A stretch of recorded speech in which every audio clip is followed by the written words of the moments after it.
The Miami Dolphins wrapped up their first preseason game last weekend, and now they play the Detroit Lions this upcoming Saturday. And on today's show, I want to take a look at an updated list of cut candidates after the first preseason game. And no, we're not going to cut 40 people on this show, as the roster needs to get trimmed down to 53. But I'm going to take a look at some of the 5 high-profile names. I am Nic Rohloff. This is Dolphins Today by Chat Sports. And the first name on my list is going to be Keon Smith. I am sorry, but it's just how it has to be right now. And if you are looking at this depth chart, you are looking at this roster, I don't know how you can say with a straight face that Keon Smith is not on the outside looking in. The second-round pick out of South Carolina from 2023 didn't play his rookie season, basically missed all of last year because he hurt, missed the first 5 games, comes back, was the worst corner I've ever seen, gets benched in favor of Storm Duck, and now it's just like he's banged up in the training camp and preseason. Now, he did return to practice, but he's buried on this depth chart. There are legitimately 8 corners ahead of him on the depth chart. The 3 people you see pictured, Ethan Bonner, Jack Jones, and Carnell Armstrong, and then the rookie they drafted this year, Jason Marshall Jr. Now, good for him that he was finally able to return to practice, but it's just exhausting, man. He just has so many difficulties staying healthy and staying on the football field. It's an issue. It is. It's terrible. Like, he's not good either when he is on the football field. I hope that he ultimately turns it around, but I don't know if he does. More coming up, but make sure you follow me over on Twitter at Nic_Rohloff. We're 26 followers away from 2,200. Let's get there right now. That'd be nice. I tweet about the Dolphins every single day, so if you want wall-to-wall coverage on Miami Dolphins football in between our videos, that's the place to grab it. It also doesn't help Keon Smith's case that Ethan Bonner, who has had a pretty average training camp to this point, looked pretty solid in the preseason game against the Chicago Bears, including a really solid PBU where he was draped all over the wide receiver, textbook coverage, got his hand on the football, tipped it up, and it led to a Patrick McMorris interception. That interception will be credited to McMorris, but don't get it twisted. Ethan Bonner is the one who forced it.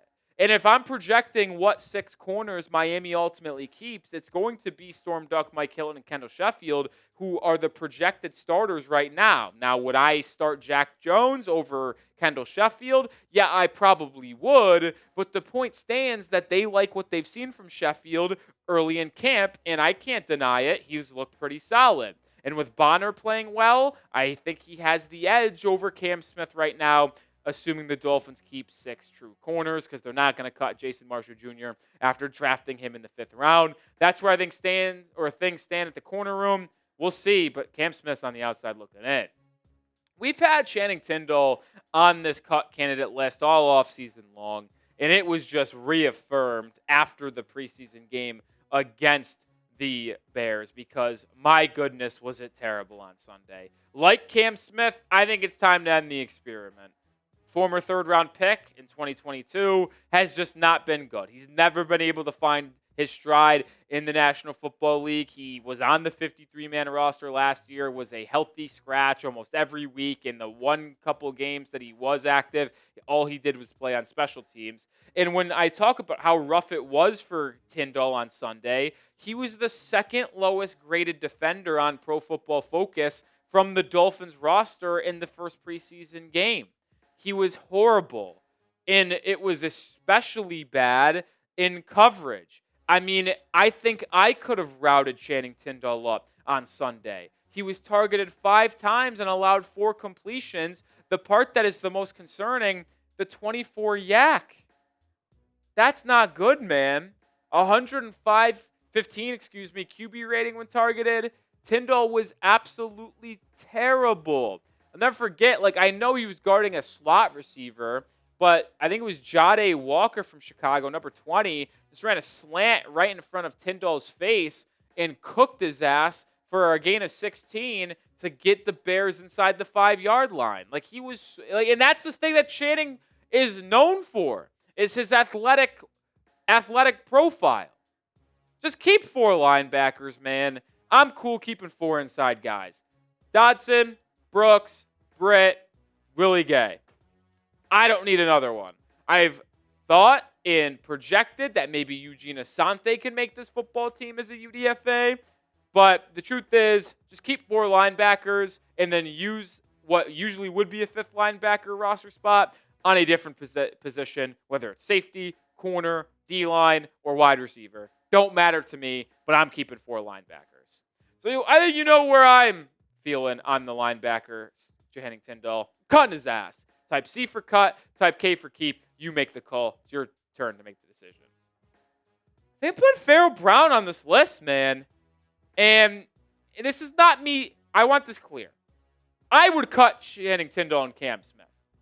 I don't know if I would cut Pharaoh Brown, but this video is cut possibilities, candidates. And I think Pharaoh Brown has to make the list after what we saw this past weekend. Caught me off guard that Pharaoh Brown's on the list, but when you look at what transpired in that game on Sunday, it's hard not to feel as if he could potentially be released. You look at the tight end snap count for Miami, he played the most. And that's not a good thing. Because if you play the most, it probably means you're lower on the depth chart. He played 23 snaps. Tanner Conner, to me, looks like a guy that might be a roster lock at this point. He's had a good camp, and he would have caught a touchdown if Zach Wilson didn't duck a bootleg to the left at the 1-yard line. I mean, Tanner Conner came across the formation and was wide open waiting for the ball, and Wilson ducked it. Unfortunately, Julian Hill is still going to be here. I fucking can't stand him. But Pharaoh Brown was brought in to maybe be a little bit of a better version than Julian Hill because he was a really solid blocker as well as a slightly better receiver. But Pharaoh Brown was very, very bad in the blocking game on Sunday. He whiffed on a pass blocking rep, allowing a sack in the second half, and he also had a 43.8 run blocking grade. That can't happen, man. Like, you're supposed to be a good blocker, and you are terrible. I wouldn't say he's terrible, but he wasn't good on Sunday.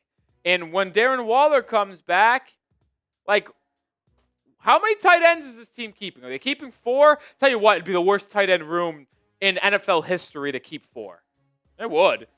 He's behind Tanner Conner on the depth chart in my eyes. He is. Like, I know in the first unofficial depth chart, Pharaoh Brown was listed as tight end 3, slightly ahead of Tanner Conner. I don't know how serious the organization really takes the depth chart that they put out in between every game. But, man, the way Pharaoh Brown looked on Sunday, it was rough.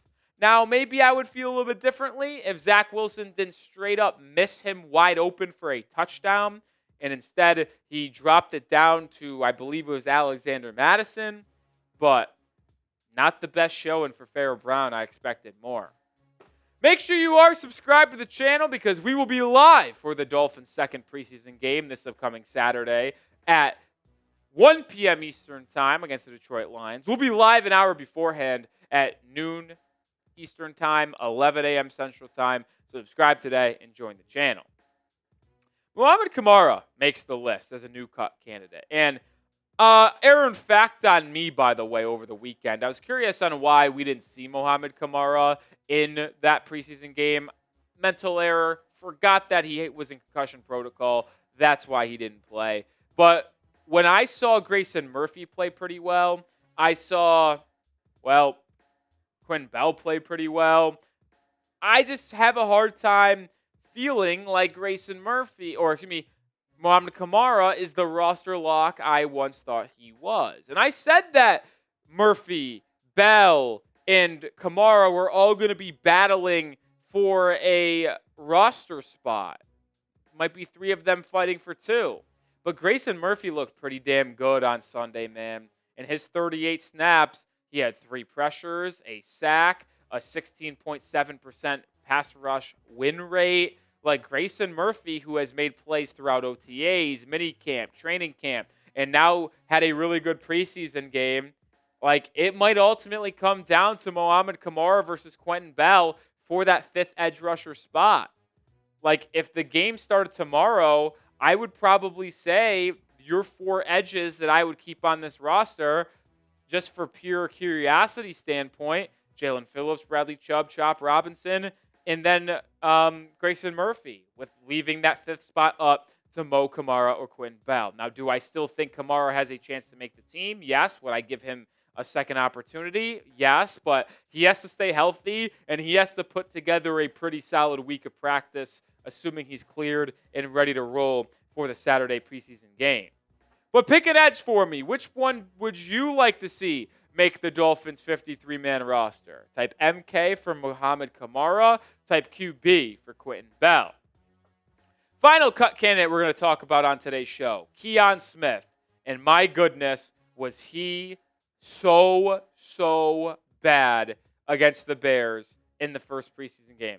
These numbers you're going to see on screen are not fake. They are real. Soak them in for all its glory, because I don't think you'll see another offensive lineman graded out worse than this, maybe in the history of the National Football League. You know how hard it is to have that low of a grade? Guys, 0 pass block. How is that possible? I don't think it should be. It's like taking the SATs. You should get 300 or 400 points just for writing your name.